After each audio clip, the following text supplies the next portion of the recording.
Wilson Morales from Black Women TV. Hello, folks. How's it going? Good. Good, how are you? Good. Taylor, I was just talking to Peter, and obviously, I was asking if you guys have a shorthand, even though there are years in between when you guys work together. So, what's it like? Working with Pete? Yeah. Is there a Oh man, shorthand? I mean, it's going on almost 20 years, so we better have a shorthand. Now it's like F you, no. Yeah, now I it's like a won't do backhand. that. Yeah, I hate you. No, it's not by accident. It's been a couple decades now. So, one, he gets incredible material, which I love to chase as well. And when he's tied to it, it just adds to the whole thing. And to have that shorthand, one, it saves a lot of time on set, too. A lot of be better, don't ruin the show from behind the lens happens. But I love the process. I love how there's always a different energy on set in the sense of just anything can happen. He gives you that empowerment or freedom to create the character and creates a setting where we're allowed to just swing. And I love that. You talk about swing. For you, Betty, is there anything you wanted to add to the character outside of what the script called for, so that make it your own when you're playing her? Gosh, I mean, so much is in Mark L. Smith's writing already, but I wanted to make sure that she was. Well, I will say I have, because our business is the way it is, I've been playing mothers since I was like 19 years old. And now that I am a mother in real life, I feel like I have this new perspective on what it's really like. And some of those parts, I'm like, oh, I wish I could go back and play that part again, because now I kind of know what it really is. And even though this is a very, violent show and, it checks a lot of other genre boxes. I read it and I was like, yeah, that's what it's like to be a mom. You're sort of, so I think that's what I tried to bring, my perspective as a mom, that, sometimes your motherhood and your love for your child is this superpower where you can see everything so clearly, and you could lift a car, and you should be put behind the wheel and in charge because only you can protect your kid.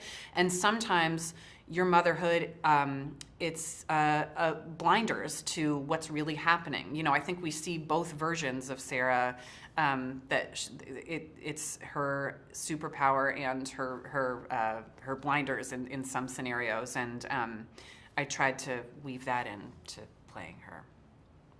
You talked about violent. You guys have had your share of violent projects. This is no different. What was boot camp like? Were you prepared for the long shoot? Peter? Taylor? You're a better rider than I am.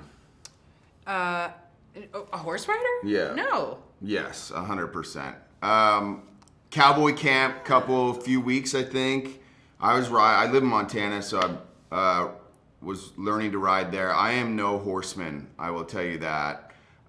You were genuinely more comfortable than I was, I think. Wow, finally the compliments come 2 years later. It was like, I think we did a full month of Cowboy camp. Yeah. But everyone was paired with their stunt double to learn how to ride, and even from like 100 yards away, you could be like, that's the actor and that's the horse rider. Like, the people who could actually ride horses, it looked like they were like having sex with the ocean, and the actor was like having sex with a Subaru Outback. It was never. You always wanted the person who'd been riding for 30 years on the horse in the wide shots to make you look cool. You made it look good. Congrats on the performances. Congrats on the series. We'll talk down the road. Thank you. Thanks Appreciate so much. it. Miles from Black Women TV.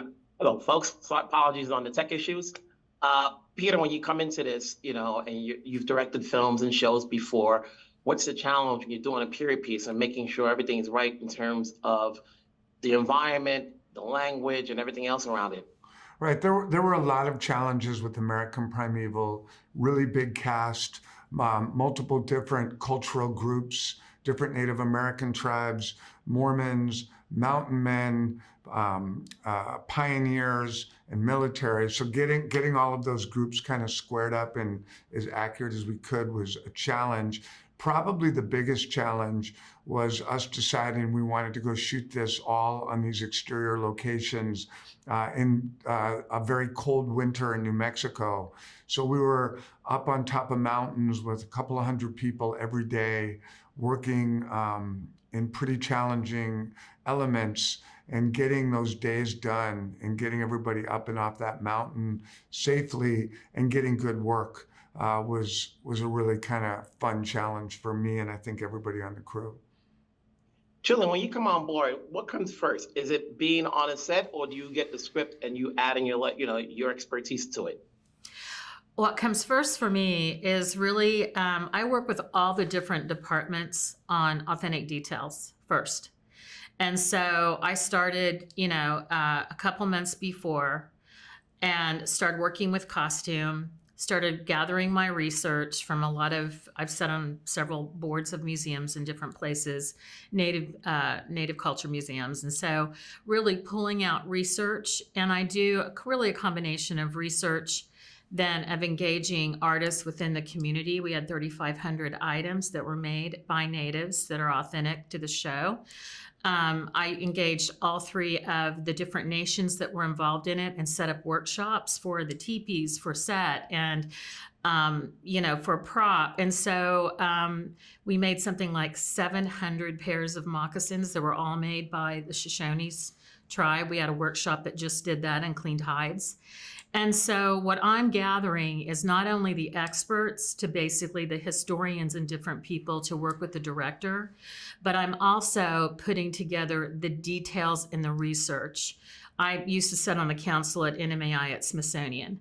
And so I have several different researchers there that were kind enough I just gave them the dates and, received several hundred photographs of their pieces in the collection there. And then we chose from that. So I really drilled down into my favorite part of it, which is always the nitty gritty of, where the beats go and how this is going to happen and what the set design looks like. So that's how I begin with this. And that's what I'm doing is really gathering the authenticity, the authentic parts of it. Yeah, I always say talent can never stop learning. So for you, Peter, when you're directing a movie and of something of this magnitude, a series, what's your takeaway skill set wise as a director and a producer that you can bring on to whatever project you do next? Well, I mean, one of the things that I think is critical is research and preparation. And, we're portraying many real events that occurred in 1857 between the Mormons, the Mormon military, the United States military, different native tribes.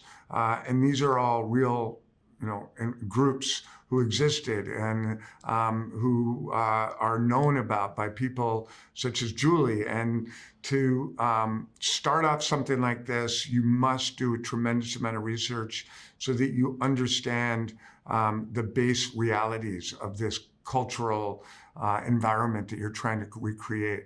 So for me, it's something that was reinforced. I didn't learn it. It's something that I've tried to do on most of my projects, the research, and to be as educated as I can going into it. And that informs so many of my decisions once we get rolling and we're filming.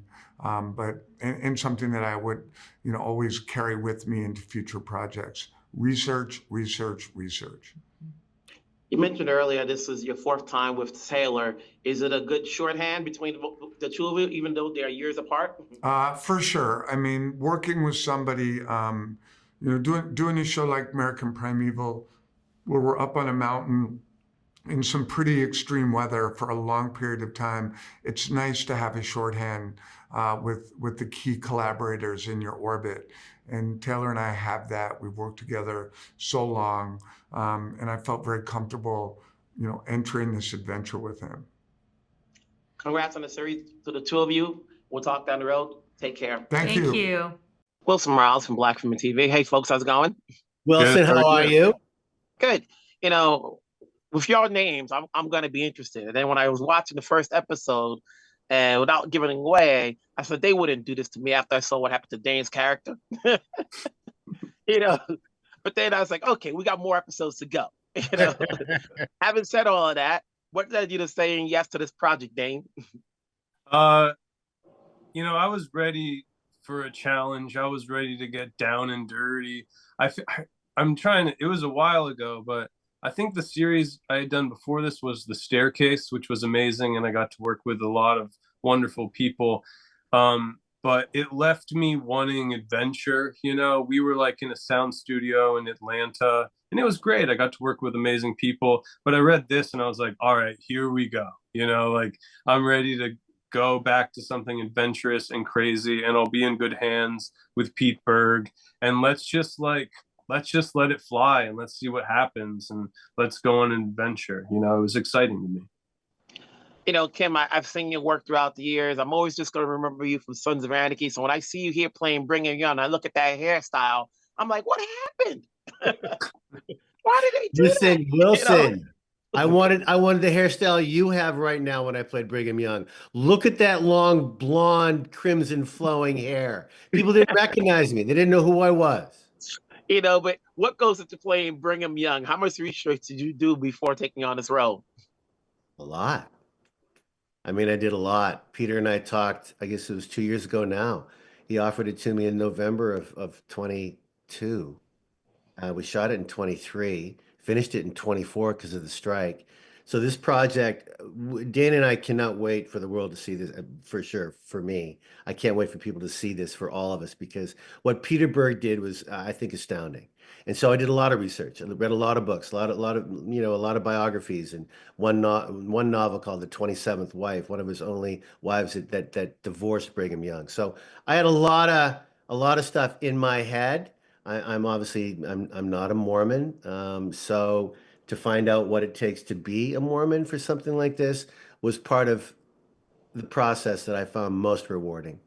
To work with Shea Whigham was incredible. That Fort Bridger, my horse Phoenix, what Dane went through with all his makeup and his character, and the 6 episodes of hope and survival and God and religion. And Buchanan was the president at that time, just before the Civil War. I mean, this was a true happening, Wilson. This actually happened, this Mountain Meadows massacre, and how we did it without one soundstage, one CGI, all real, all the real wolves, the real snow, the real arrow, the real everything, and everyone was trying and looking for survival and a piece of America in 1857 to survive.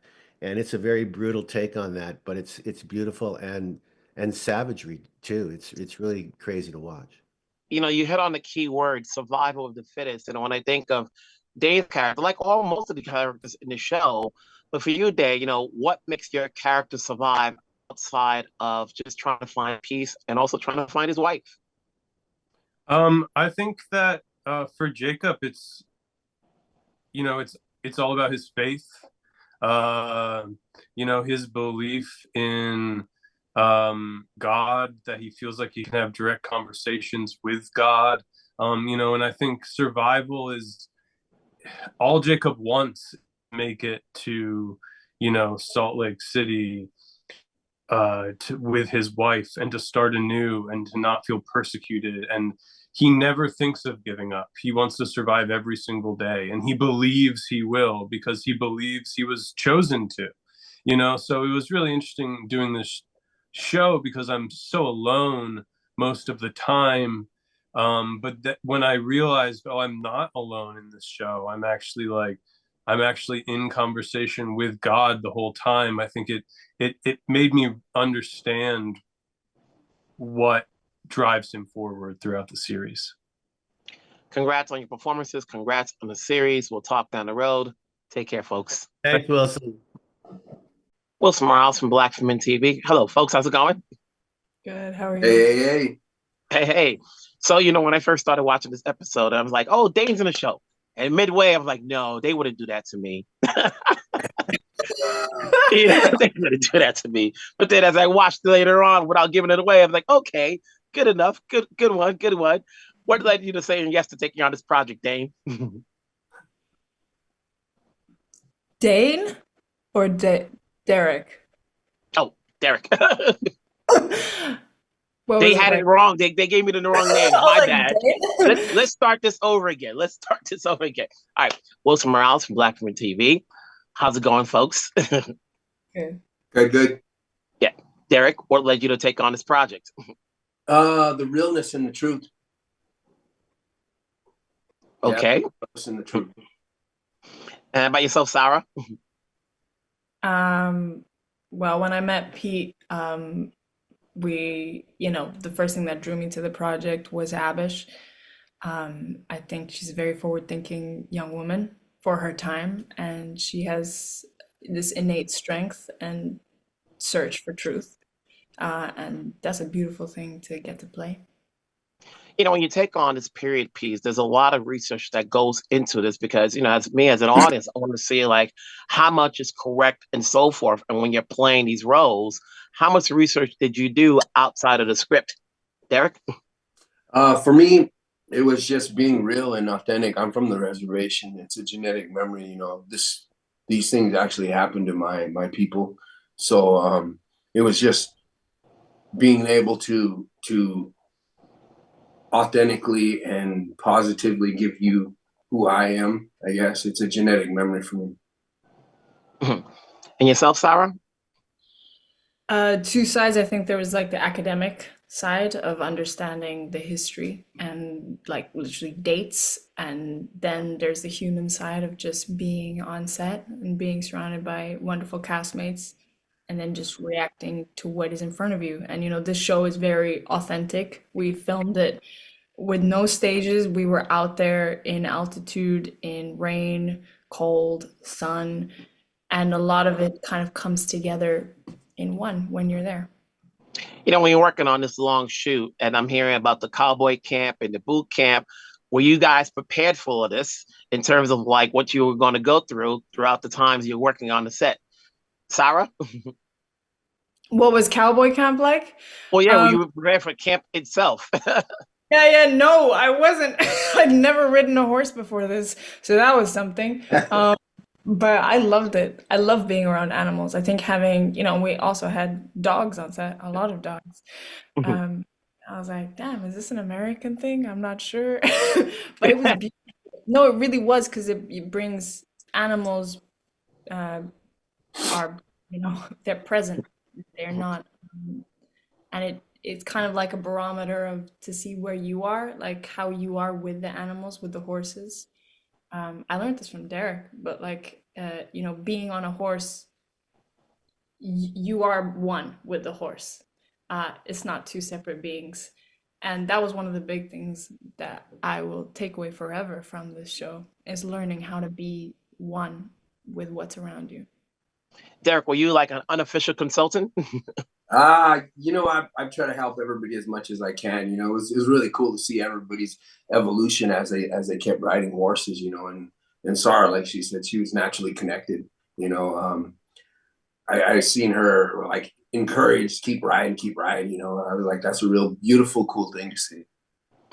Besides the horse riding, what's your takeaway from doing this series as actors, skill set wise, to whatever you may do next? Is there anything you're going to bring along from what you learned here that's going to help you out to whatever you do next? Saura? Yeah, for a lot of things. I think there's a lot of rawness that came into this show that was really useful, and it was from the heart. But also, and that's something I want to bring with me always. I look for it in my work. But there's also the safety element of like keeping yourself safe and keeping the others around you safe. And I think in a show that is as crazy as this one is, you need an element of playfulness behind the scenes. And that's really important. You have to keep the mood light, because then you can also, I believe the best work springs from a playfulness. So congrats on your performances. Looking forward to see the rest of the episodes. Take care. We'll talk down the road. Thanks a lot.